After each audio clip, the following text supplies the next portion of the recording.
राजा की 7 बेटियां थीं। एक दिन राजा ने अपनी बड़ी बेटी से कहा, बताओ बेटा तुम किसका खाती हो? तो बेटी ने कहा, पिताजी हम आपका दिया खाती हैं। दूसरी बेटी से कहा, तुम किसका खाती हो? पिताजी आपका दिया खाती हैं। प्रजा से पूछा, तुम किसका खाती हो? बोले आपका दिया खाते हैं। सबसे पूछा, तुम किसका दिया खाते हो? बोले आपका दिया। राजा आप ही हमारे पालनहार हो, आपका दिया हम सब खाते हैं। सबसे छोटी बेटी से कहा, बेटी तुम बताओ तुम किसका खाती हो? तब उस बेटी ने कह दिया, पिताजी हम भगवान का दिया खाते हैं, हम आपका दिया नहीं खाते। राजा को बड़ा बुरा लगा, उसे लगा हमारी इंसल्ट कर दी इसने, हमारा दिया खाती है और नाम ले रही है भगवान का। राजा ने कहा, कोई भगवान नहीं होता, अरे मैं तुम्हें खाने ना दूं तो तुम मर जाओगी। बेटी ने कहा, पिताजी तो आप करके देख लो।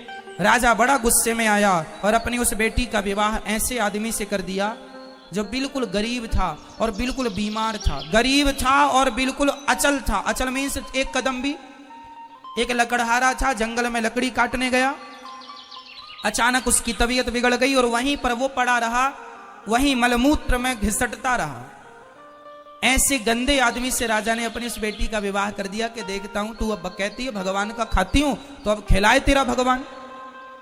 6 बेटियों का विवाह उसने अच्छे राजाओं के घर किया, राजकुमारों के साथ खानदान में किया, और एक बेटी का विवाह लकड़हारे से कर दिया, वो भी जो बीमार था, जो मलमूत्र भी वहीं कर रहा था, पूरा गंदगी थी, मक्खियां भिन्न भिन्न कर रही थी।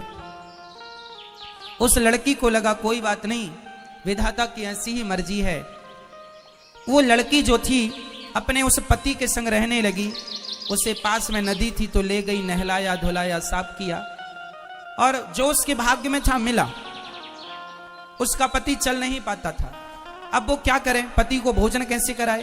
तो जंगल की लकड़ियां बीनती और ले जाके शहर में बेचती, जो पैसा आता उससे कुछ दवाइयां लाती, कुछ रोटियां लाती, खाती खिलाती, दवाई खिलाती। और वहां पर एक नाग नागिन, जंगल था ना तो जंगल में तो जीव जंतु ही रहेंगे, एक नाग नागिन का जो, तो वो जब दूध लाया करती अपने पति को देती, और जो बच जाता तो दौने में वो वहां नाग नागिन को रख दिया करती थी। तो नाग नागिन दूध पीते और बड़े प्रेम से वो खुश रहते। अब वो धीरे धीरे उसका पति ठीक होने लग गया, बीमारी से उसको राहत मिलने लग गई, ठीक होने लगा। एक दिन नाग ने सोचा कि ये मेरी इतनी सेवा करती है, परोपकारी भाव है, यदि इसे धन मिल जाएगा तो ये तो समाज की बहुत सेवा करेगी। तो सांप ने उसे स्वप्न में कहा कि जहां हम लोग रहते हैं वहां बहुत बड़ा खजाना गड़ा है, तुम खोद लेना। वो लड़की ने खोदना शुरू किया, उसे सच्ची का खजाना मिल गया, जिसमें बहुत सारा सोने चांदी से भरा हुआ खजाना था। वो तो लखपति हो गई।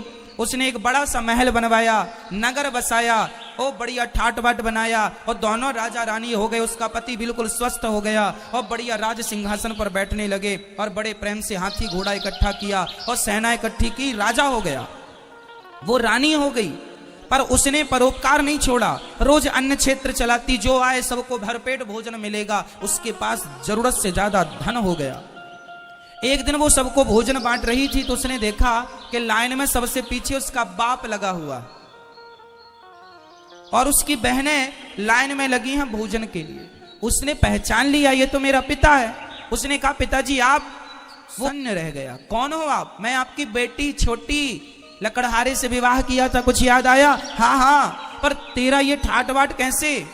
पिताजी पहले ये बताओ कि आपकी ये दुर्गति कैसे हो गई? बेटी सच्ची कहा था तूने, हम बड़े अहंकार में थे कि मैं राजा हूं, लेकिन मेरी राजगद्दी छीनते देर नहीं लगी, सब नाश हो गया।